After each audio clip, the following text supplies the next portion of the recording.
On occasion, the franchisor will allow you to have a that requires full-time ownership, a general manager with some ownerships, an equity stake in the business, and that's case by case. You need to ask the franchisor if that is allowed.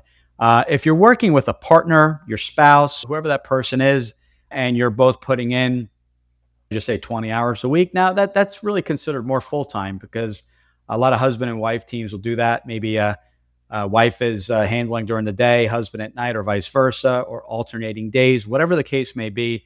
There are various ways to make this work in the event the franchisor does require full-time ownership and involvement. And this is not something that's permanent. This is really to get that business launched the first year, what we've called on previous shows, the builder year, right? Learning that business and hiring the staff, and sometimes rehiring and wearing all the hats to figure out what role you want to play in the future. So going back to what are the best franchises? Well, again, Google doesn't know, AI doesn't know. You really need to do a lot of soul searching to figure out what are the important things. And in many cases, if you never own the business, you may not know. So it's working with someone like myself, or, researching what is your comfort level in the investment. So someone came to me and said, I don't know if I want a brick and mortar location, customers coming to me, or a service-based business where we're going to the customer. And I said, great, well, let's look at your financials. We looked at the financials. We looked at comfort level on the investment. They wanted to invest up to, 150,000. Well, that's going to be really difficult in any brick and mortar. So we agreed to look at something that was home-based service, something that could be run from home, that did not require an office. And that made that decision a lot easier. So that's where we add a lot of value. We kind of go down the list, making sure, number one, the comfort level is there, the expectation is set in the investment. Also, that person was leaving their job and wanted to be open up right away. And a brick and mortar location, I always say 6 to 18 months or more, depending on the location, finding the right landlord, and how much of a build out is actually needed. Those are all things to take into consideration. Your local market as well. Are they short on people doing inspections and permits and things like that?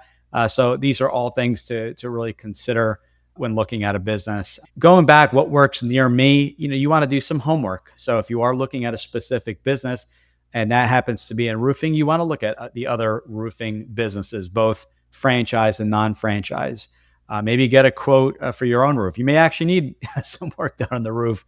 See if they even respond. I know personally, I've reached out looking for a handyman, reached out to 5 people years ago, and I think I got one, eventually a second response back. Holiday lighting, we did the exact same thing. Out of 5, I think I got 3.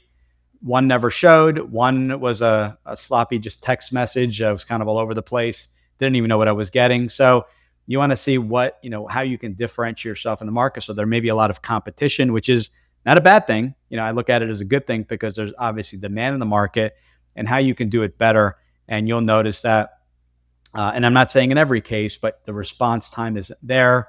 At least the acknowledgement, hey, this is the peak of our season. We'll get back to you within 48 business hours.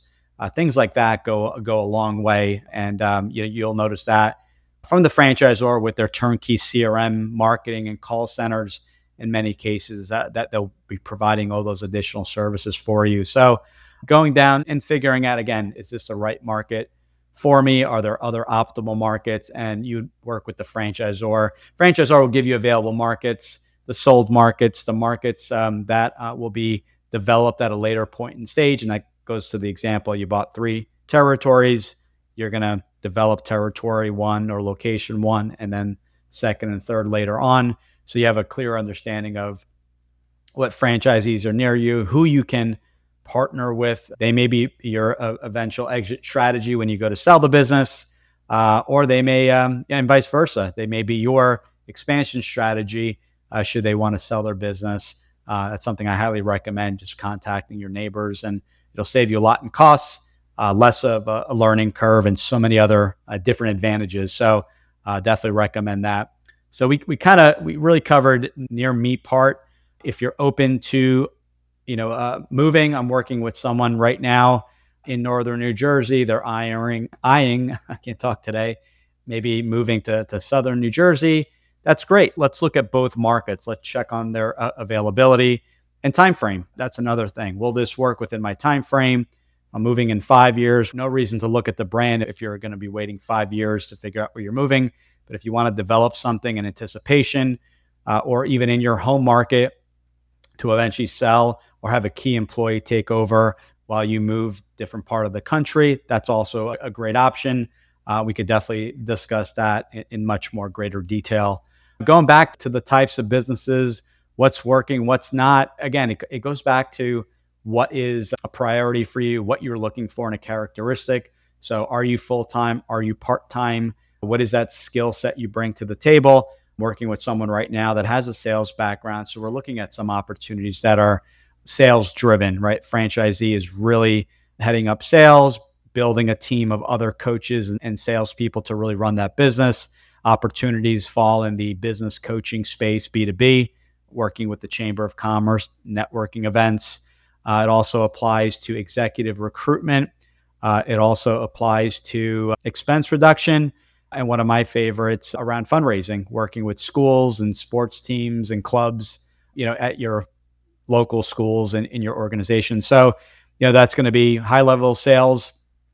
Tend to be a lower investment, but heavily sales driven. That's something you need to figure out as an owner, as a role. Are you able to handle the sales and eventually build out a team?